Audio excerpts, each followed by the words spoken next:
रघुवंशी हत्याकांड में इंसाफ की मांग को लेकर कैंडल मार्च निकाला गया। राजा रघुवंशी को श्रद्धांजलि देने के लिए निकाले गए कैंडल मार्च में शामिल लोगों ने हत्यारों को फांसी देने की मांग की है। इस दौरान लोगों ने राजा हम शर्मिंदा हैं, तेरे कातिल जिंदा हैं और सोनम और राज को फांसी दो, राजा भैया जिंदाबाद के नारे लगाए।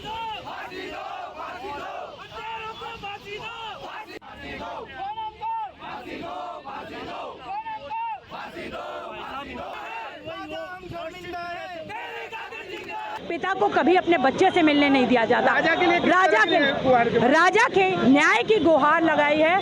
सोनम को राजा रघुवंशी हत्याकांड में लगातार परिवार और समाजजन न्याय की गुहार लगा रहे हैं। आज रिगल तिराहे पर कैंडल मार्च निकाला गया। हमारे साथ मौजूद राजा के भाई सचिन है। कैंडल मार्च निकाला है जी। कैंडल मार्च राजा की आत्मा की शांति के लिए निकाला गया है। राजा को न्याय मिले उसके लिए निकाला गया है। और सरकार से हमारी रिक्वेस्ट है कि आज ये परिवार में ऐसा जो हादसा हुआ है, ये मेरे परिवार में ऐसा कुछ होता, कभी वो लड़की वहाँ से गिर जाती, मर जाती, कुछ भी होता तो उसके परिवार हमको सभी की रिपोर्ट लिखा के जेल में बिठा देते हैं। आज उनके यहाँ से किसी को भी नहीं पकड़ा गया है। उनसे कार्रवाई की जाए, उनसे पूछताछ की जाए।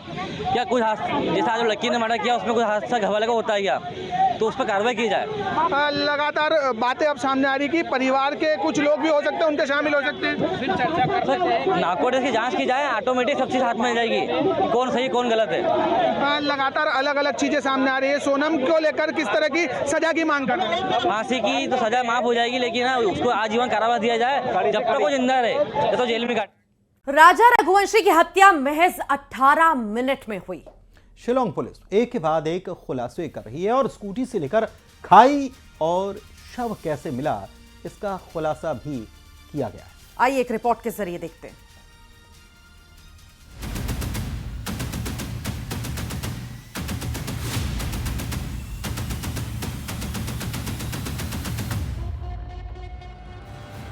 राजा रघुवंशी हत्याकांड में एक के बाद एक राज से पर्दा उठ रहा है। सोनम और राज कुशवाहा से लगातार पूछताछ जारी है।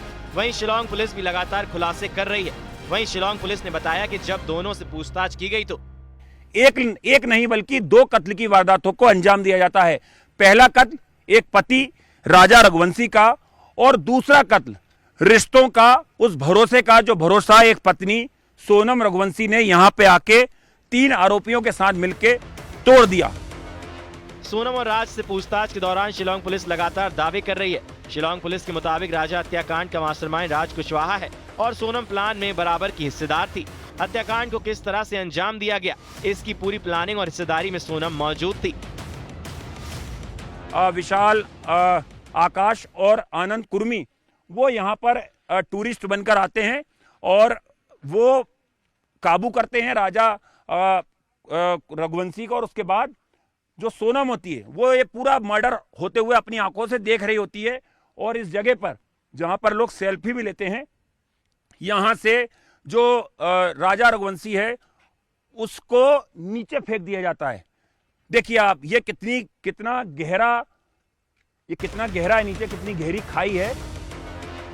राजा की हत्या कैसे हुई थी, इसको लेकर भी बड़ा खुलासा हुआ है। 2:18 के बीच राजा की हत्या की गई थी।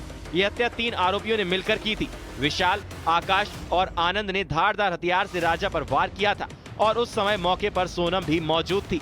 सोनम के रेनकोट पर खून के छींटे लगे थे। वहीं विशाल की शर्ट भी खून से सन गई थी। शर्ट और रेनकोट को वहीं फेंक दिया गया था और हत्या के बाद शव को खाई में फेंका गया था। साथ ही बता दें, जिस किराए की स्कूटी पर राजा और सोनम डबल डेकर ब्रिज के लिए निकले थे, वो स्कूटी पुलिस को वारदात वाली जगह से 10-15 किलोमीटर पहले मिली थी। इसी स्कूटी के बाद राजा रघुवंशी के शव तक पुलिस पहुंच पाई थी। एनडीआरएफ, एसडीआरएफ की टीमें जो एक गहराई है, खाई है, इसमें उतरती है और उसके बाद डेड बॉडी को, सफेद शर्ट को, रेनकोट को, एक मोबाइल फोन को बरामद कर लेती है।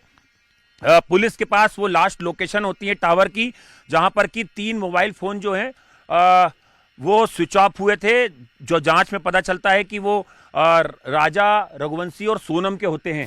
शिलांग से न्यूज़ 18 के लिए अनंत तिवारी की रिपोर्ट।